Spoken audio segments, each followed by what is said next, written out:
Next up for us, 1 p.m. Eastern, Tampa Bay Buccaneers, 8-8, 3-4 on the road at the Atlanta Falcons, 6-10, 5-3 at home at Mercedes-Benz Stadium in Atlanta, Georgia. We'll start with the line history here for this one. Get this up here. Huge move from the opening line towards the Falcons. Falcons are now 5-point favorites. There was a jump from 3.5 to 5 this afternoon.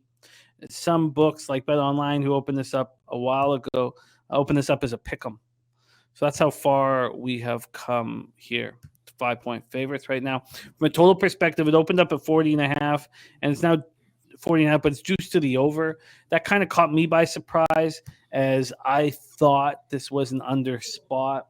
So watching it juiced to the over has given me pause.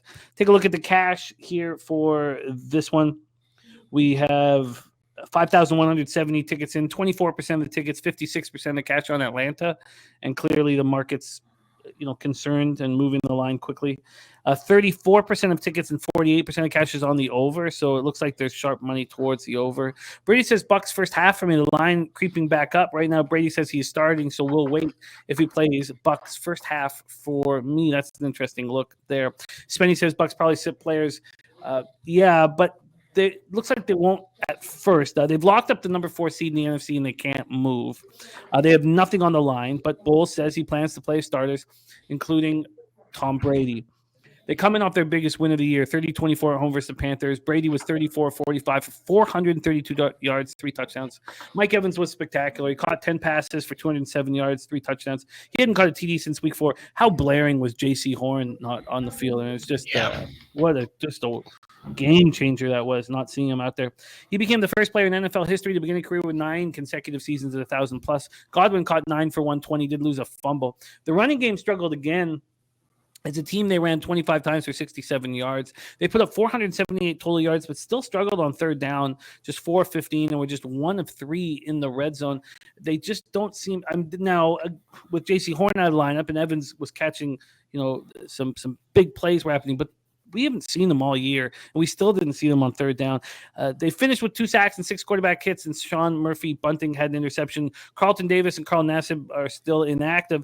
Tristan Wirfs had just returned from a high ankle sprain, and then he re-aggravated last week against the Cardinals, so he'll definitely not be in the lineup. This is a team that's dealt with a lot of adversity and injuries this year. Every single member of their secondary has missed games this season. They only have 2 outside linebackers in Tron Shoyinka and Anthony Nelson.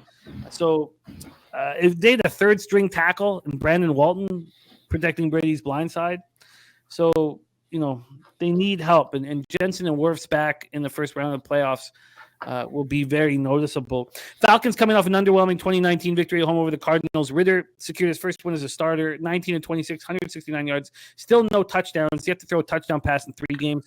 Did lose a fumble. The offense only had 298 yards, and he did not look good in the red zone, 2 of 5. Michael Pruitt caught 4 for 49. Drake London, 5 for 47. Cordell Patterson ran 9 times for 42 yards, touchdown, caught 6 for 42. And Algier still looks very strong, and he's the RB1 here. 20 carries for 83 yards and a touchdown, caught a pass for 12. The defense held the Cards to 4 of 11 on third down and 1 of 4 in the red zone. Pass rush got 2 sacks, 7 quarterback hits. Take it away here for us, Andy. Buccaneers, Falcons. Yeah, I'm kind of in the same boat there. It's not up everywhere I like to bet, but I feel like we're being lied to somewhat. We're getting healthier for the Bucs, and they swear they're going to play their starters, even though they have no reason to. And that's a really long argument, going back to like the Dungy days of the Bucs were so good, or the Colts would be so good they wouldn't have anything to play for like 2 weeks. They'd rest starters, and then any playoff loss was automatically blamed on that. Like, oh, you should have played your guys. So I get the, hey, we should play our players a little, but I really do think this game is maybe similar to the Jags game, even if the lead isn't what it is, because the Jags, we're in the same boat. Like, winning this game doesn't matter one way or the other.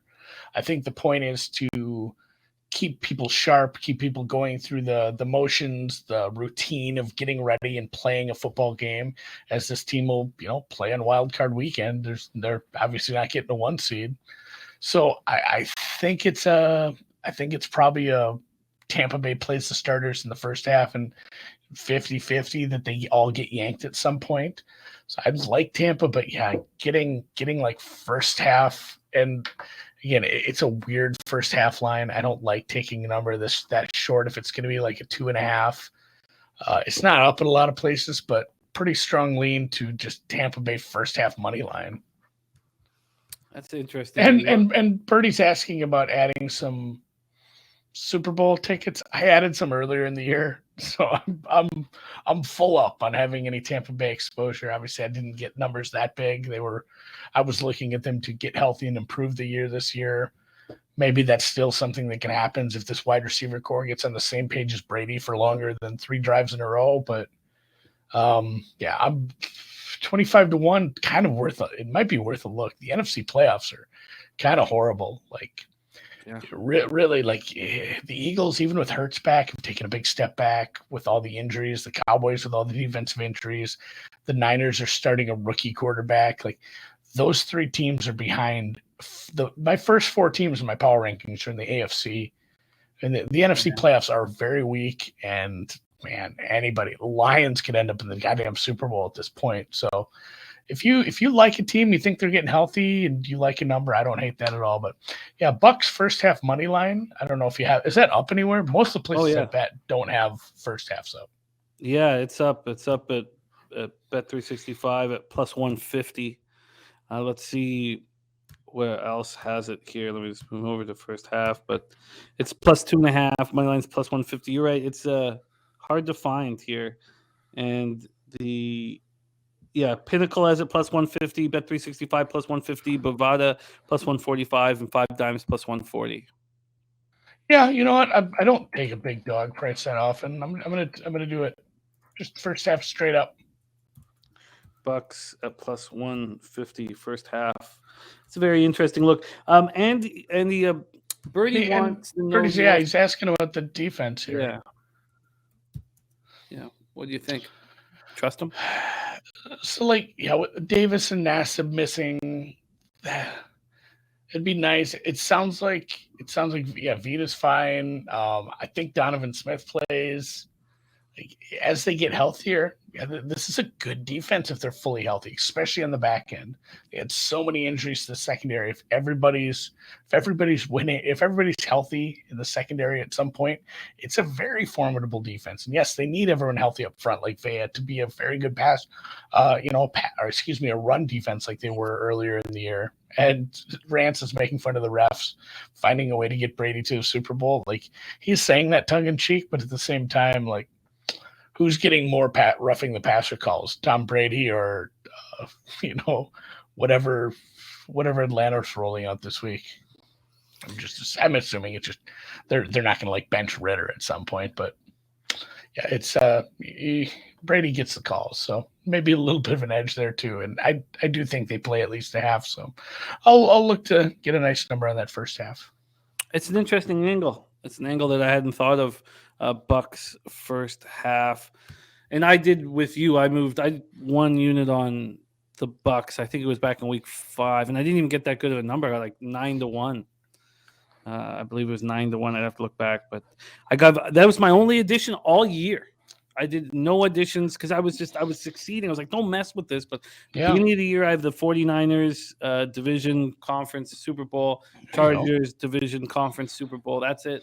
And then I added that small unit play on the Bucs. So I don't feel very good about it. But I think this is a very interesting move of yours, and I like it. I like it. Bucs first half plus 150 money line for Andy, and I'm interested.